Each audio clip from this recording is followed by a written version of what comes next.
¿Tenía opinión crítica acerca de las instituciones, de los artistas, de personajes de la política o de la sociedad de Argentina, de Rosario? ¿Qué opinión te merece? ¿Alguna que consideres así que representa?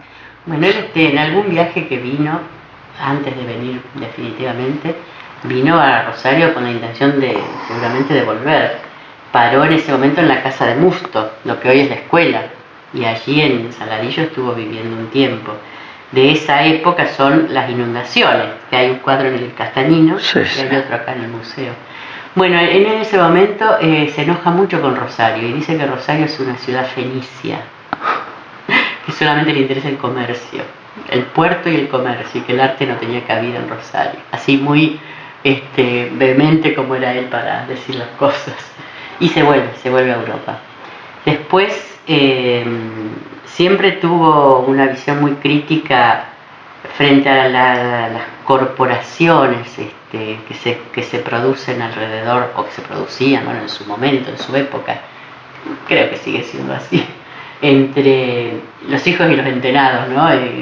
Determinados premios y determinadas cuestiones en los salones que siempre tienen que ver con algunos acomodamientos políticos o amiguistas o de afinidades estéticas, o es decir, siempre estuvo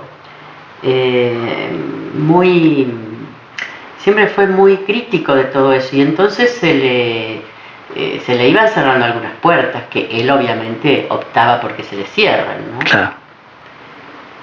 No era casual, era un costo que él sabía que le tocaba. Mira, encontré una carta, bueno, hemos encontrado mucho material, porque este hombre no tiraba nada, todo lo guardaba, hasta los borradores ha guardado, así que hemos encontrado borradores de cartas enviadas, que nosotros tenemos la respuesta, pero hemos hasta encontrado la propia carta, porque en el borrador estaba guardada.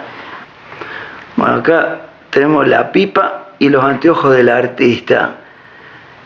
Y estamos en la misma posición observando el lugar donde él directamente se ponía frente a la ventana y frente al caballete, y ahí se ve la postura que él utilizaba.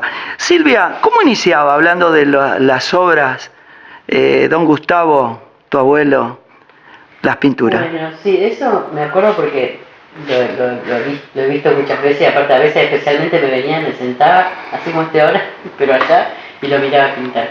Él empezaba, nunca dibujó con carbonilla, él marcaba como un dibujo, pero con el pincel.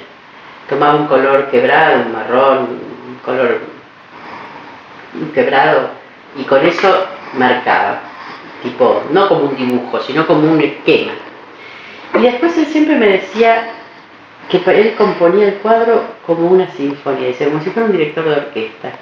Pongo el azul acá, pongo el amarillo allá, es como que estos son los violines, acá necesito un sonido más fuerte, más agudo, acá necesito uno más grave, bueno, dice, y cuando se compone todo y cuando se junta todo, es la sinfonía, donde vos no sentís ni el violín, ni la viola, ni el, qué sé yo, es como que sentís todo junto. Qué linda imagen. Eso me acuerdo. Y después me decía también que todo eso, el cuadro lo empezaba cuando armaba el modelo.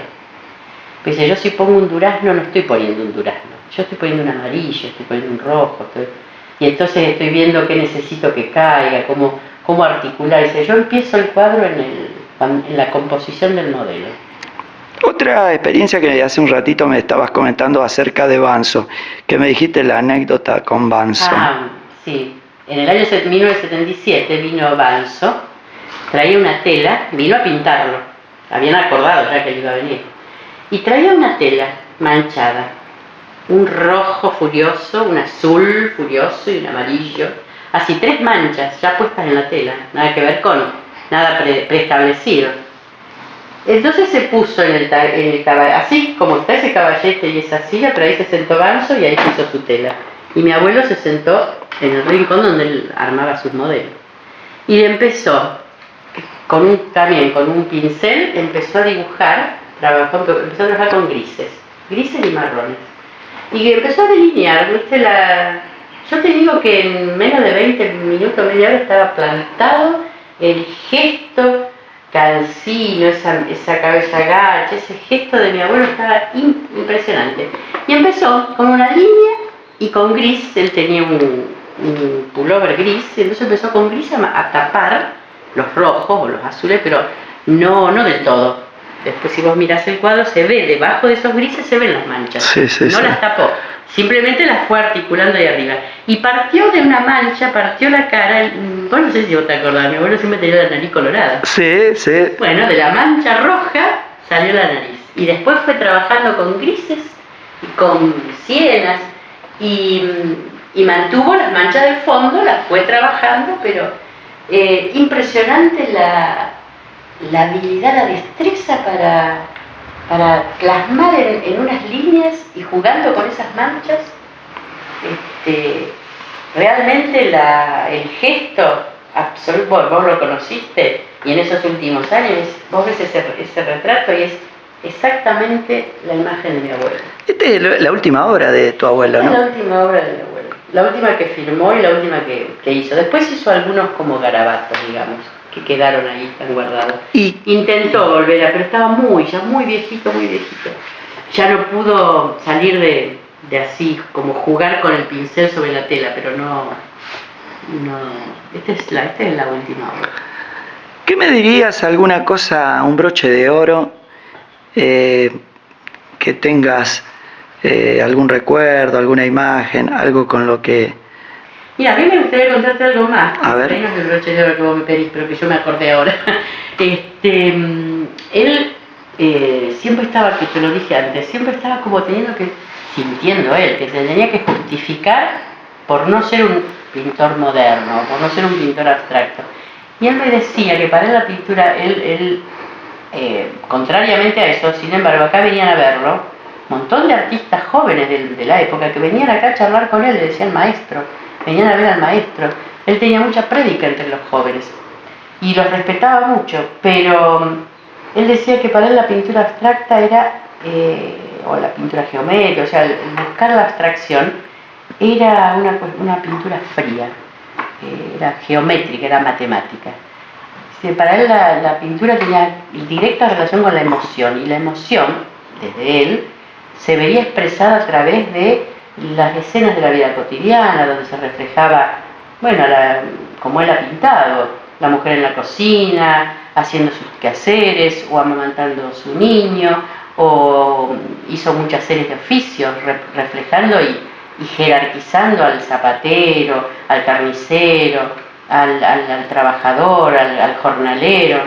Y después, creo que cuando estuvo en Funes, quizás ya porque era más grande y porque se alejó un poco del momento de más actividad, incluso política que él tenía, que se redujo o se quedó más haciendo naturalezas muertas. Pero si vos te fijás en su periodo europeo, hay muchas escenas populares, muchas escenas, mucha figura humana, no el retrato, sino la escena. Y lo mismo en sus naturalezas muertas, esos bodegones son la calidez de una mesa, el rincón de una casa, o sea, Yo con el tiempo terminé entendiendo profundamente la filosofía con la que él pintaba.